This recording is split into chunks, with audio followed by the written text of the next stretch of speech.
E a gente começa o programa de hoje abrindo a semana falando de um crime cuja arma utilizada foi um carro, gente.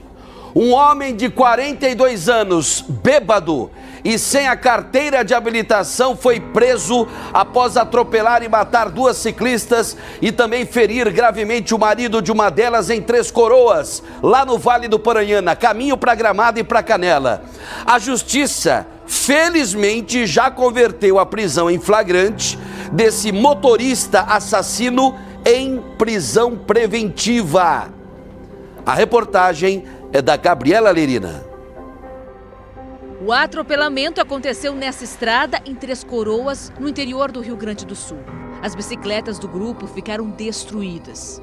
Fernanda Micaela Barros, de 35 anos, e Clarissa Felipete, de 38, morreram na hora.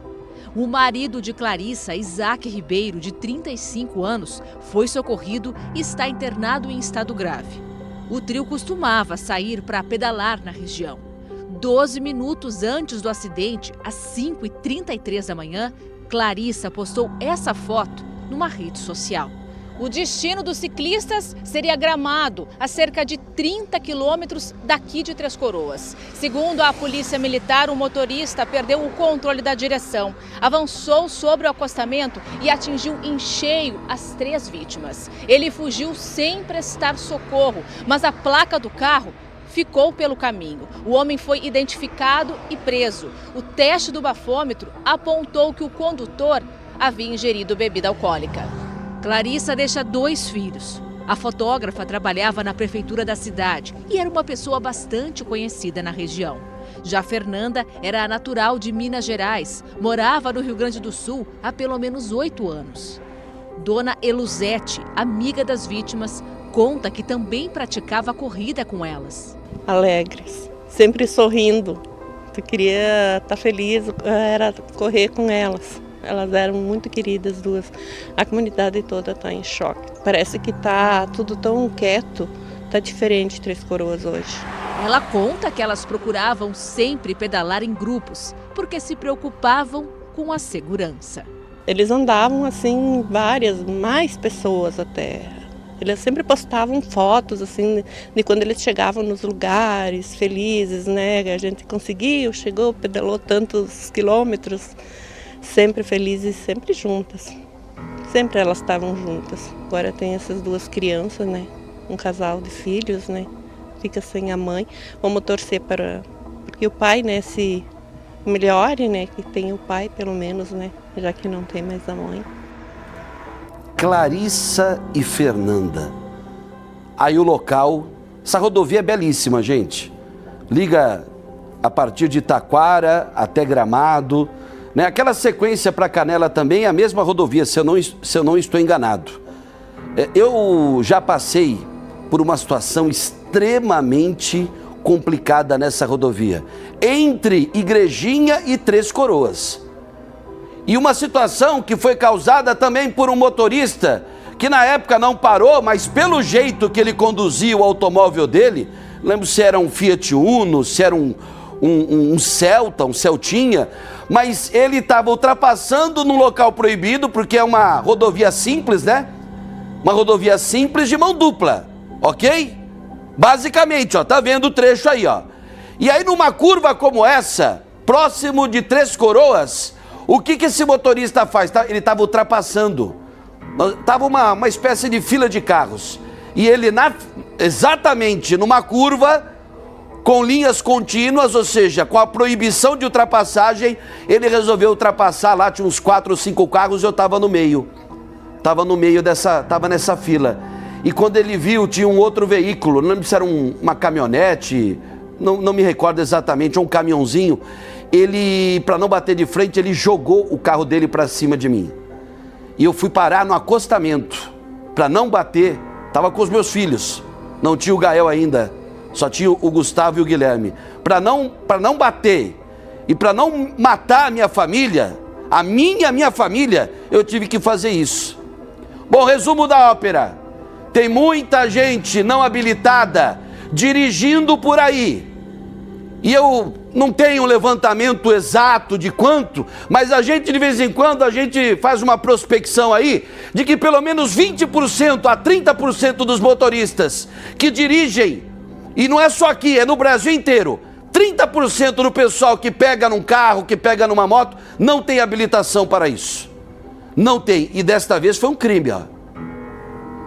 O que dizer para os filhos da Clarissa, ao marido dela que está lutando bravamente para continuar vivo, e eu espero que Deus permita que ele continue vivo, ilumine os médicos, porque ele tem 2 filhos para criar sozinho a partir de agora. Por quê? Porque esse canalha, vagabundo, sem vergonha, que a gente não pode mostrar nem o rosto e nem dizer o nome dele, foi lá, sem CNH, bebeu, se entupiu de cachaça, encheu, né, o rabicó de canjibrina e fez o quê? Usou o carro como uma arma.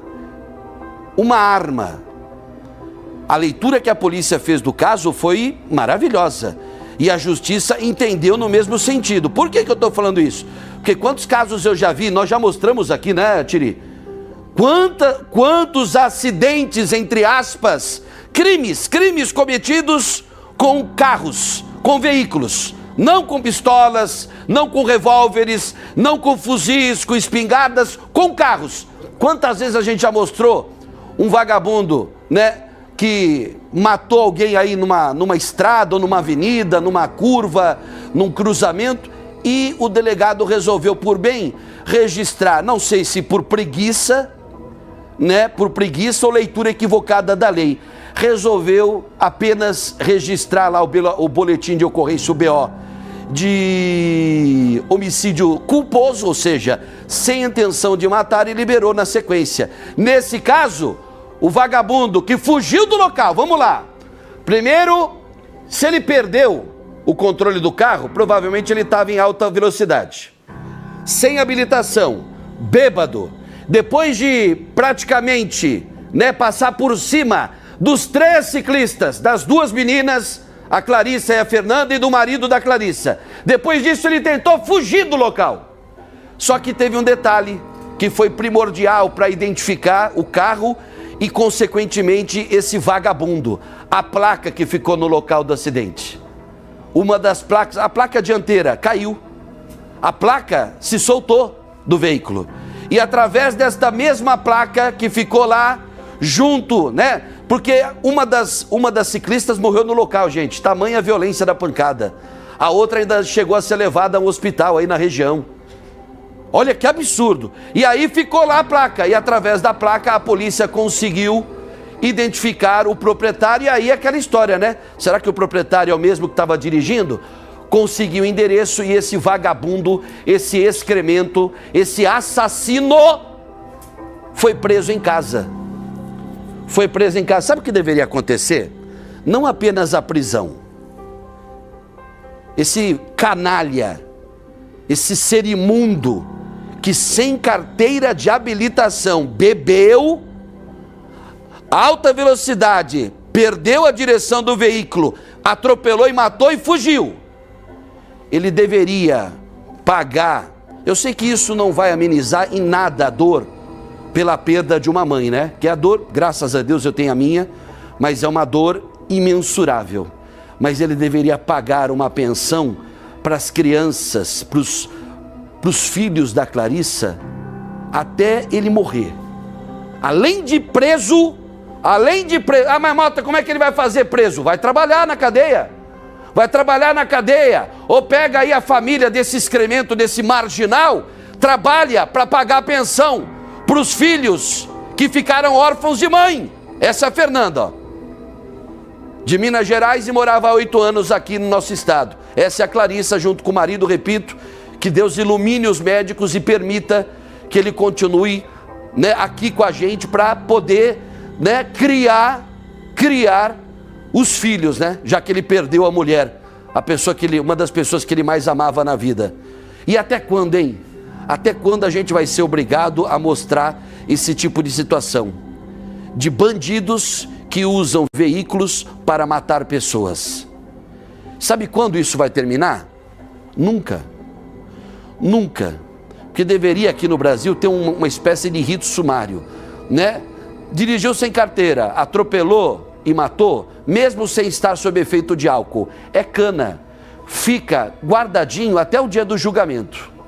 Cana direto. Ainda bem que nesse caso houve a audiência de custódia no final de semana. Isso foi na madrugada de sábado, né? Que tudo aconteceu. Foi ontem, não foi ontem? Teve a audiência de custódia. E na audiência de custódia, o canalha que atropelou e matou as duas ciclistas e deixou o marido de uma delas, né, em situação bastante grave. A prisão em flagrante foi convertida em prisão preventiva. Então, portanto, ele deve permanecer, atrás das grades, vendo o sol nascer quadrado, até o julgamento. E que o Ministério Público pese a mão sobre ele, porque esse daí tem que ser levado ao banco dos réus, num tribunal do júri, não num julgamento comum. O futuro desse canalha, bêbado, cachaceiro maldito, sem carteira, que matou, né, essas duas pessoas, essas duas ciclistas, o futuro dele tem que ser decidido por um conselho de sentença. Porque o que ele fez foi homicídio com dolo eventual. Acho que nem cabe dolo eventual, né? O dolo eventual é a expressão mais correta. Que absurdo, gente, que absurdo. Imagina as crianças, né? O pai internado, lutando pela vida, os familiares com certeza, devem estar dando todo o apoio a elas, mas é muito triste. Então, que sirva de alerta a você, que hoje, para você conseguir uma carteira nacional de habilitação, acabou com aquela exploração, principalmente no nosso Rio Grande do Sul, que uma carteira de motorista custava de 3 a 4 mil reais. Hoje, com 500, no máximo 800 reais, você não precisa só fazer as duas aulas práticas mínimas, pode fazer mais. Com 800 pila, 700 pila, 600 pila, você tira uma carteira de habilitação, até menos.